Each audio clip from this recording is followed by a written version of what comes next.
You can go into politics, you can be a consultant, you can be a journalist, you can do lots and lots of things. Event organisation is one of the very few professions and industries which allows you to do almost anything you want to do.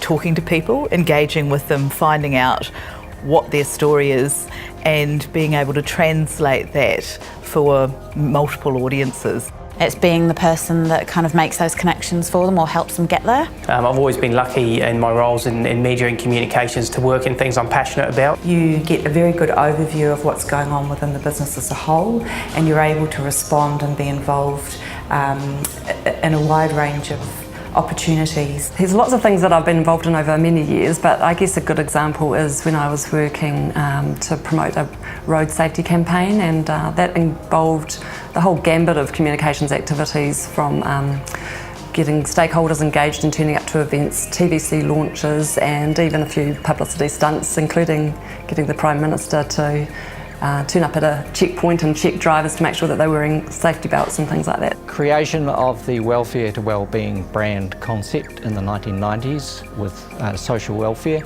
It was with Dame Margaret Baisley, and it was really evoking the hand up rather than the hand out concept.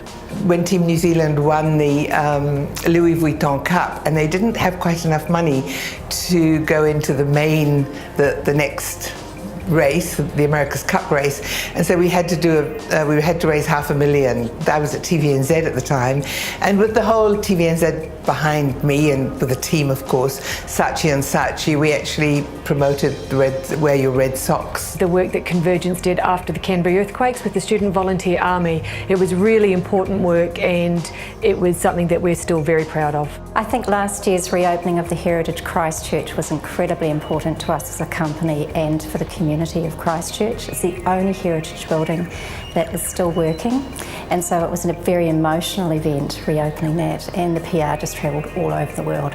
Prinz membership for me is a sign that I'm a professional communicator. I've signed the Code of Ethics, I invest in continuing professional development, and it's something that I would talk with internal and external clients about so that everyone knows when you are a Prinz member. As someone probably halfway through my career, it's wonderful meeting with some of the old heads and also with some fresh students who can bring some remarkable technical skills to the mix. Conference 2011 in Rotorua.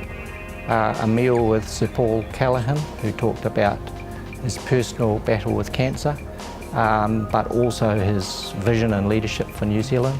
It's been great for me as a relatively new New Zealander to come in and really build those relationships with similar-minded people. I can turn up to a conference, or I can go somewhere in Auckland or Wellington or Christchurch or even out in the Bay, and I know another Prinz member. You can't buy that.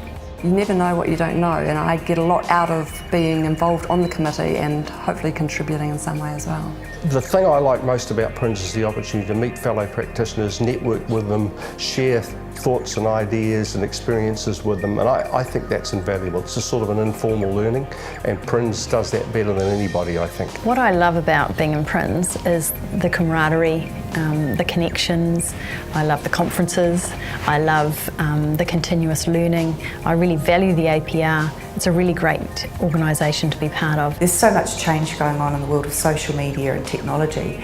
Prinz offers the opportunity to keep up to date with that and to keep on top of that. I've just enjoyed being able to hang out with other practitioners through Prinz at various conferences and professional development sessions. Some of the Prinz conferences have been really great memories. Particularly remember the first one that I spoke at in Christchurch, where it began with just drumming, and everybody came into the sound of the drums and we all participated with the drumming, and it was a fantastic piece of communication without words. I'd have to be seeing the Christchurch Pops Choir at the awards dinner last year. What I most value about my Prinz membership these days is mentoring people doing APR. I had a really terrific mentor when I was younger. He gave me some very good advice about my life and my work, and so it's an opportunity for me to give something back to the next generation. And the other thing that's really good about it is the younger generation really keep me on my toes.